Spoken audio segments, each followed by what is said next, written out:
Бүгін біздер компьютерлік графика бөлімін бастаймыз. Сабақтың тақырыбы растрлық кескіндерді құру және редакциялау. Осы сабақтың қол жеткізетін оқу мақсаттары растрлық кескіндерді жасау және өңдеу. Сабақ мақсаты графиканың не екенін түсіну. Жалпы графика дегеніміз не? Графика дегеніміз графикалық құралдардың көмегімен салынған суреттер. Графика гректің графо деген сөзінен шыққан, қазақша жазамын, сызамын, сурет саламын деген мағынаны білдіреді. Графикалық бейнелерге сызбалар, диаграммалар, фигуралар жатады.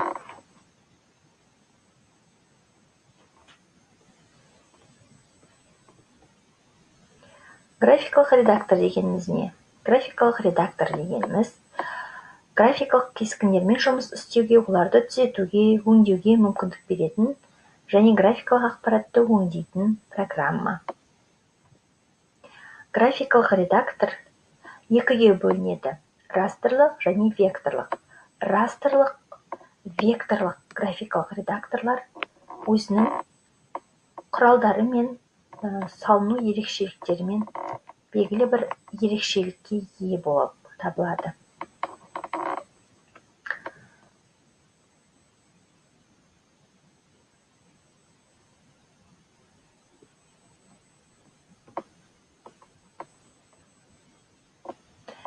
Растр ол қағазда, мониторда, теледидар экранында кескінді құрайтын нүктелердің екі өлшемді жиынтығы, ал пиксель экран ретінде көрсетілетін бейненің ең кіші элементі болып табылады. Компьютерлік графика екі өлшемді графика және үш өлшемді графика болып екіге бөлінеді. Екі өлшемді графикаға растрлық графика, векторлық графика және фрактальды графика жатады, ал үш өлшемді графикаға ғылыми графика, іскерлік графика және көркемдік графика жатады.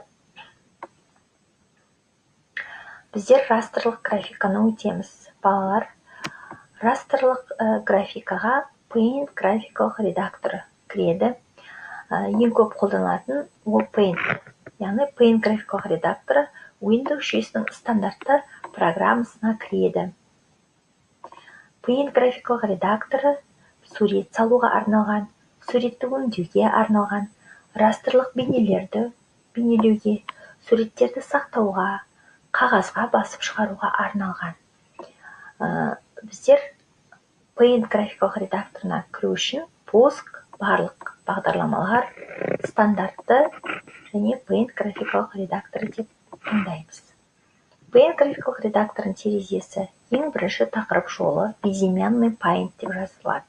Одан кейін тақырыптың қасында үш батырма бар. Одан кейін жұмыс аймағы, құралдар тақтасы, құрал-саймандар тақтасы болып бөлінеді. Сурет алаңында біздер сурет саламыз, құрал-саймандар арқылы бояймыз, әртүрлі фигураларды қоямыз. Ал біздің суретімізді сақтау үшін файл сохранить как батырмасын басамыз. Одан кейін сақталатын орынды таңдаймыз, суретке атау береміз, суреттің кеңейтілуі PNG және сақтау батырмасын басамыз. Енді келесі дисктегі тапсырманы орындайық. Ең бірінші бос орындарға сөздер қойып толтырамыз. Екінші компьютерлік графиканың түрлерін толтырамыз. Растрлық кескіндерді құру және редакциялауды пайдаланамыз. Келесі суреттерді салыстыр. Олардың қалай салынғанын талдау керек. Және үшінші, біздерде Learning Apps деген бағдарламада берілген тапсырманы орындау керек. Одан кейінгі тапсырма графикалық редакторда алтын күз тақырыбында суретті салып бояу. Енді мен сіздерге мына жерде Paint графикалық редакторына кіріп жұмыс жасауды өзім практика жүзінде көрсетіп жіберейін. Paint графикалық редакторына кіру үшін пуск, барлық программалар, мына жерде стандартный деген папканы табамыз. Стандартты Windows мінекей. Осының ішінде Paint графикалық редакторы. Бұл жерде Paint мінекей жаңа тақырып жолы бұл жерде жималау, үлкейту және жабу деген 3 батырма бар. Одан кейін міне меню қатары файл, главный, вид. Осындай файл деген жаңағы сақтауға арналған мінекей сохранить как деп біздер жаңа сақтаймыз деп атап өттік.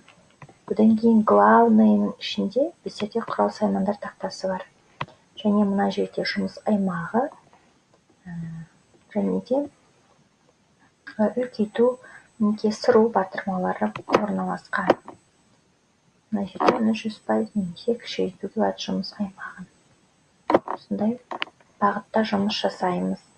Мына жерде құралдар бар. Мына жерде екі түс, біреуі фон түсі, біреуі жаңағы берілген өздеріңіз салған суреттің түсін бояуға болады. Мына жерде контурларын өзгертуге болады.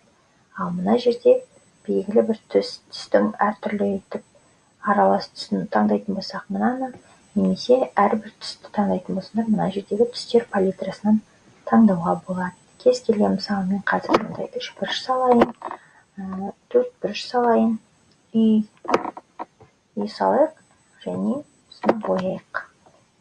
3 бұрышты бояр алдында 3 бұрыштың үстінен бір рет басып, мысалы заливка деген шелекті алып құямыз. Үйді мысалы қызылға боятын болсақ, осылай құямыз. Сонда бізде суретіміз дайын болды. Сақтау үшін файл, сохранить как. Мысалы документыға безымянный немесе үй деп сақтайық.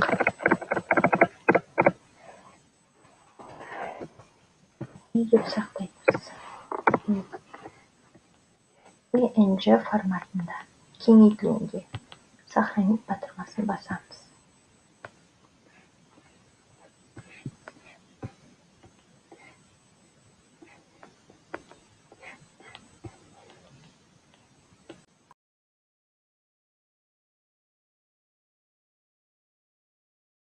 Растрлық кескіндер құру және редакциялау тақырыбында көз бағдарламасына мынандай ойын дайындап қойдым.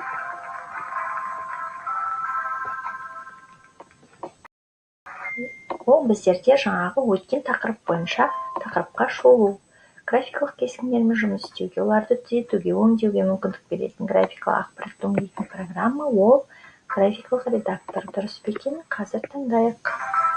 Өте дұрыс. Келесі сұрақ. Біздерге балл беріп жатыр. 121 балл. 21 балл бонус. Компьютерлік графика неше түрге бөлінеді? Әрине, ол 2 түрге бөлінеді. Жаңа атап өткендей. Өте дұрыс, және бізге балл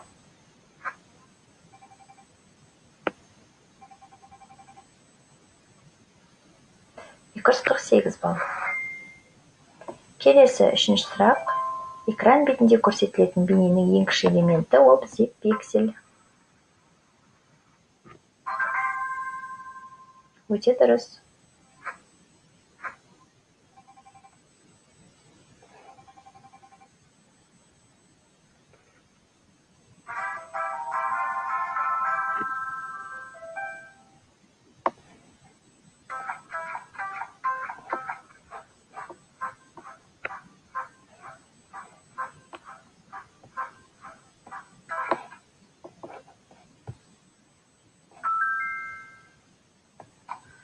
Жүз бонусты алдық біздер. Сонымен біздерде 474 балл болды.